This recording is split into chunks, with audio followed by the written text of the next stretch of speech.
নমস্কাৰ, মই ডক্টৰ ছায়ামণি দত্ত, চৰকাৰী বাণীকান্ত শিক্ষক প্ৰশিক্ষণ মহাবিদ্যালয়ৰ এগৰাকী প্ৰবক্তা। অপৰাজিতা এটা নতুন নাম, এক নতুন সোৱাদ আমাৰ বাণীকান্ত পৰিয়ালৰ বাবে। খুব সুন্দৰ এখন নাটক, খুব কম সময়ৰ ভিতৰত আমি প্ৰবক্তাসকল আৰু লগতে দ্বিতীয় বৰ্ষৰ প্ৰশিক্ষাৰ্থীসকলে লগ লাগি আমি প্ৰস্তুত কৰিলোঁ। ভবাই নাছিলোঁ যে ৰিহাৰ্চেলৰ সময়ত নাটকখন ইমান সুন্দৰ হৈ উঠিব, কাৰণ আমাৰ সেইখিনি সময়ত অৰিয়েণ্টেশ্যন প্ৰগ্ৰেমৰ কাৰণে প্ৰিপেৰেশ্যন আছিলে, ক্লাছবোৰ সম্পূৰ্ণৰূপে চলি আছিল, গতিকে আমাৰ আখৰা কৰাত যথেষ্ট অসুবিধা হৈছিল। তথাপিও তাৰ মাজত সকলোৱে সময় সুবিধা মিলাই আমি যিখিনি ৰিহাৰ্চেল কৰিলোঁ তাৰ মাজত এখন পূৰ্ণাংগ নাটক আজি সকলোৰে আগত আগবঢ়াব পাৰিলোঁ বুলি আশা কৰিছোঁ। ভৱিষ্যতে আশা কৰিছোঁ আৰু সুন্দৰ আমি নাট দিব পাৰিম।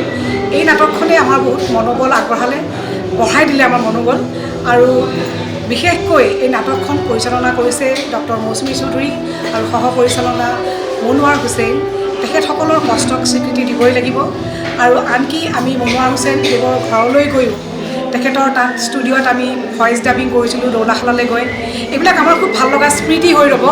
আখৰাৰ সময়ত আমি যি লাল চাহ আৰু বিস্কুট খাই আমাৰ মাজত হাঁহি ফূৰ্তি কৰিছিলোঁ, ই আমাৰ শিক্ষক আৰু শিক্ষাৰ্থীৰ মাজৰ যিটো গেপ, সেই গেপখিনি যে নোহোৱা কৰি আমাক এটা পৰিয়ালৰ সদস্য হিচাপে সকলোৱে ইজনে সিজনক আমি আঁকোৱালি ল'বলৈ সক্ষম হৈছোঁ।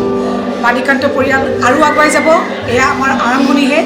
আমি আশা ৰাখিছোঁ আগলৈ এই নাটকখনে আমাৰ প্ৰেৰণা হ'ব আৰু আমাৰ আহিবলগীয়া প্ৰশিক্ষাৰ্থীসকলে এই প্ৰেৰণাক লৈ আৰু আগুৱাই যাব পাৰিব।